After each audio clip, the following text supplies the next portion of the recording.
Hi guys, welcome to another video from Paul here at CCTV Systems UK. I hope you're all having a fantastic day. Now today I want to do the second part in this series of videos in regards to the new X series HVRs from Hikvision. Yes, I've still got it turned around. I think I've gone over very quickly in part one that the HUHI version, which this is an 8-way, still retains its alarm inputs and outputs, has an extra USB port on the back, and there's even still got the audio inputs as well. But how long they remain on these machines, I don't know, when they are all AOC, audio over coax. Basically video and sound coming down the same cable. So what I want to focus on today is I'm going to do a quick intrusion detection area, and I want to do that for you today. You'll have seen it before if you've seen our videos, but this will be the first time if you've never seen one of these new X series. It'll be the first time you'll see us actually allocate some of the resources of this machine to that particular task. So some of the analytics of this machine, we're going to assign it to an intrusion area. I will zip through it very quickly when I set it up, because I've done plenty of videos on this before on the C-spec machines, which this model replaces, and it's exactly the same. The only difference will be you will see us allocate the, well, you can call it whatever you want. You can call it the resources, you can call it its higher functions, and you've got a certain amount in the machine that you can use. And then when I've done this video, I'll do a part 3 on the facial detection and the facial comparison. That will be a long video, but it'll certainly be worth watching. And then maybe I'll do a part 4 and show you some of the no-nos, really, where the conflicts occur when you're trying to delegate those resources on this machine. So first of all, let's right click, left click on menu, left click on configuration, and on the left hand side, left click on event. And what we land on now is the resources page. It does say multi-capability intelligence mode, which we have this toggle switched on, and underneath it says resource pool occupied on and total. We are using 0 of the 16 segments of resources that we can use. So that's 16 chunks that usually are across here, and you'll see that shortly. And once you get to those 16, that's it. The machine is out of resources, which is pretty good, really, when you consider 1 to 8, these cameras that you might have on are actually just analog cameras. The coax cameras and don't have any analytics of their own, no resources at all. So, as we've dropped now onto this page, which is our resource pool, underneath is where we would usually land, which is the normal event.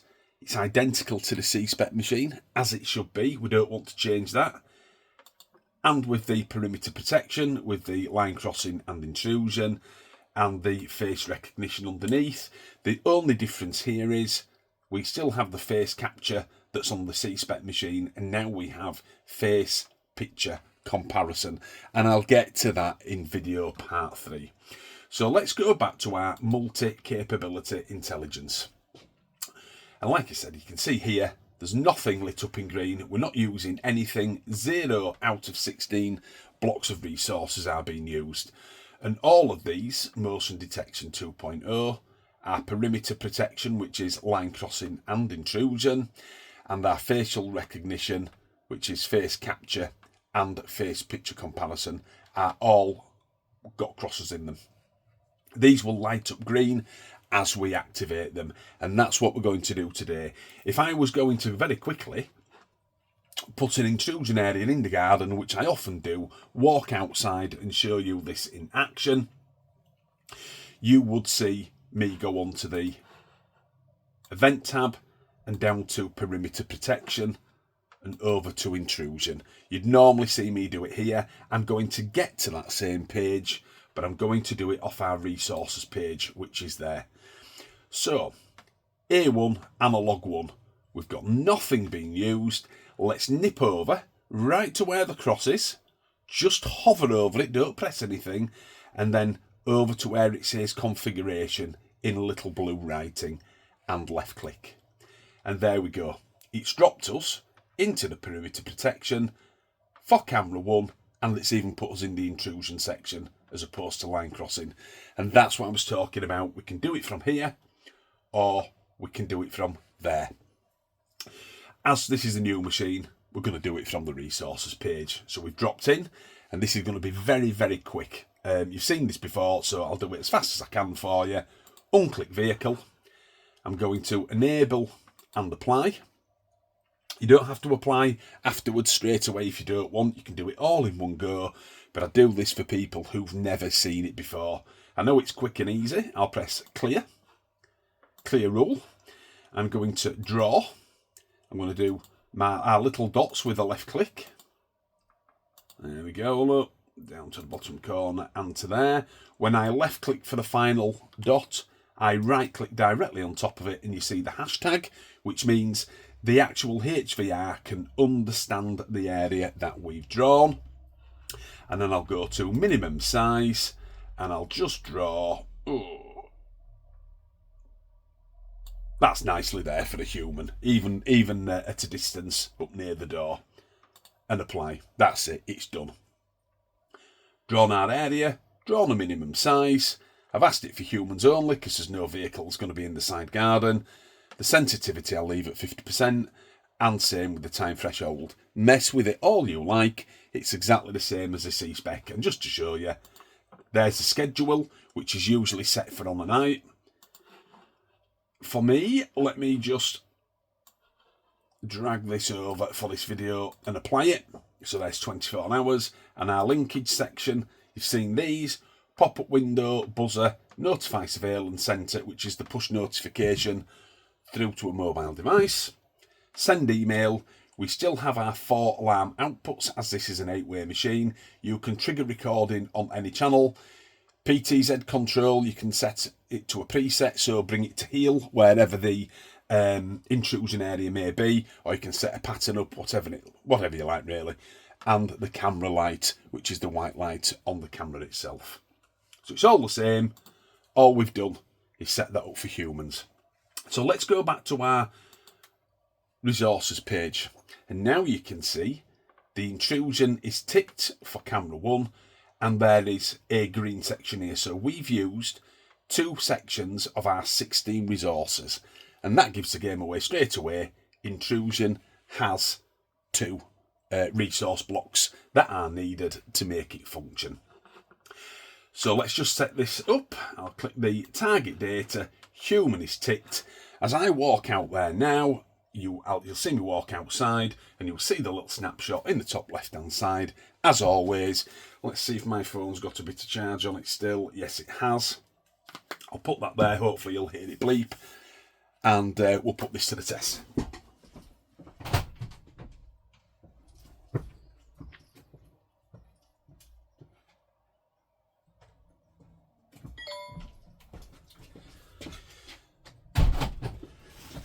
And there you go. I think you've just heard the mobile phone go as well. We have in the top corner, as always, A1, which is analog channel 1, the side garden, 11:36 and 40 seconds, intrusion, human. I'll double click it for you so you can see the quick video. There I am. Oh, he's handsome, isn't he? So there's our little snapshot. If I come away from that and go to the mobile device, for I don't know if you'll see this in this light, but we'll certainly try. Intrusion on camera 1. Sorry, it's very poor as a signal down here. I must put, there we go. And that, I don't know if you can make that out, is exactly the same photo as is there in the snapshot. So everything's working the same way as the C-Spec machine. What you've seen this time is, if we go back to the events tab, you've seen us allocate that bit of resource, which is two sections for intrusion. And just a quick one on what some of these things actually, should we call it a cost? Face capture is the big one. It's the heaviest of all resources for these machines, and that is actually 4 sections. So if we were to activate it, say, on channel 2, we would jump from 2 sections that we've been used. This green bar would come over here and we'd be using 6 out of 16. But there is a bit of a get out of jail free card here. It's a bit of a 2 for the price of 1, and we all like a good bargain, don't we? Line crossing. So, as these are both perimeter protection events, line crossing and intrusion, if we click line crossing, you would expect this to jump to there. So instead of it being 2 sections, we'd be using 4 sections of resources. It doesn't. As you are using it on exactly the same camera, and it must be on the same camera no matter where it is, if you activate line crossing, this will still stay there. 2 resources out of 16. And that's because, if I just go back to the front page, if I draw a line crossing detection here, what the perimeter protection is doing is looking for humans or vehicles or both in this area, and it's just focusing on where they are. For the intrusion, it wants to be in this area. When it's line crossing, it wants to see people walking across. And I'll set it for you very quickly, just to prove the point. Hover over line crossing, click configuration, put us directly into where we want to be. I'm not going to trigger it. I'll literally enable, draw an area, let's do that, and that. So we've got our line there, and press apply. I'm not going out to trigger it for you. You know full well that it will work. And as always, the schedule is the same, and the linkage. And of course, because it's a perimeter event, the notify surveillance centre, the push to the phone, is active automatically. You can untick it, of course, if you want to. So let's go back now to our multi-capacity intelligence board, our resources. We have both ticked, and we've still only used 2 out of the 16. Now, I don't want to go too deep into this, or shall I leave it for the next video, but just to show the face capture, if I go over to analog 2, and it matters not whether we have a camera plugged into it at the moment, the machine is still delegating those resources if we want it to. If I click on configuration and enable the face capture, let it configure first.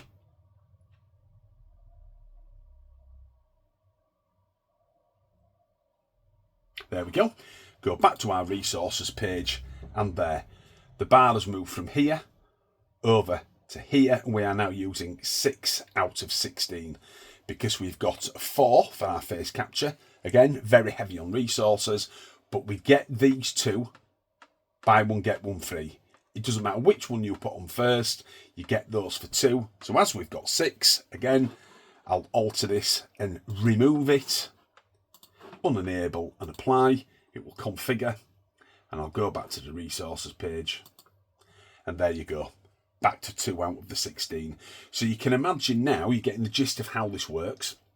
We can assign resources to certain things, motion detection 2.0, the perimeter protection, the facial capture, and facial comparison. I know the AccuSearch is on the end. Personally, I don't use it because you can access any of the information on these machines easily from anywhere. But once it's full, you've then run out of resources. And why is this important, this page? Well, if you consider the old C-Spec machine, if you pressed face capture, that was it. There was no perimeter protection at all. And you've just seen me have 2 perimeter protections on camera 1 and the face capture on number 2. So the resources are all tied down. We can dot them around where we need them. And for all those people who don't know, motion detection 2.0 is basically in the normal event where we usually land. It's the motion detection when it's activated, and it's for humans and vehicles, and that only costs 1 block. And the reason for that is this page is always looking for motion, so it's a very cheap buy, shall we call it, because we only need it to look for humans or vehicles or both. So there you go. I hope you've liked that video, and I hope it made a load of sense. But again, to get to this point, you can click configuration, go over to event, and you can do it all from here. You can assign it from this page, or you can use the standard toggles here: normal event, perimeter protection, and facial recognition. All that page does, where you hand out all the resources is send you directly to where you want to be on those tabs. And that is video number 2. Isn't that great? And I know a lot of people have been asking, and it's slightly off topic here, about video number 3 for the alarm outputs.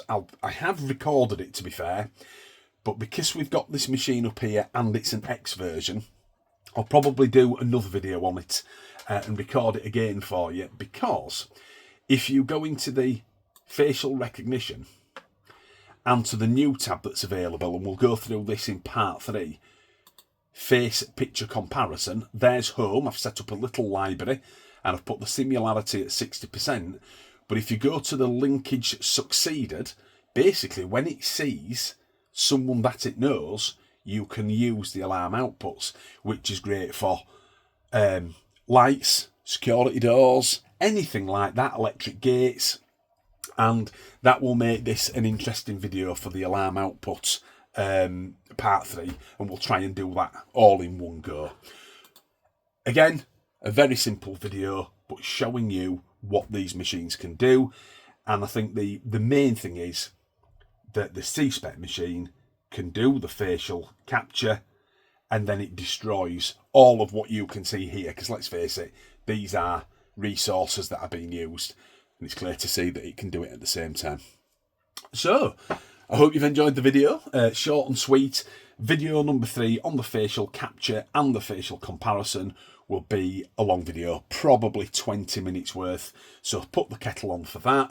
And video number 4, if I can get that done for you, will simply be about what resources you can add on each channel, because we've got the 8 channels here. There's no IP stuff in here, as you can see, but we can see what we can add in certain places, because there are restrictions. You know, you can't just pile motion detection 2.0, line crossing, intrusion, facial capture and facial comparison on channel number 1, even though in theory you've got the ability to do that, because we've got the resources, we've got 16 blocks, and if you added that all up, you know, we've still got plenty to spare. You can't do it because the machine is having to look at that one camera to do it all, and it's just not capable of that. Anyway, I hope you've enjoyed the video, short and sweet. Prepare for video number 3, because that will be the long one, and I'll try and get it knocked off in the next couple of days for you. Other than that, all I've got to say is give the video a thumbs up. Please subscribe if you've not done so, and share it with people. Show the channel some love. As always, this is Paul logging off at CCTV Systems UK, and I'll see you all again in part 3. Have a good day.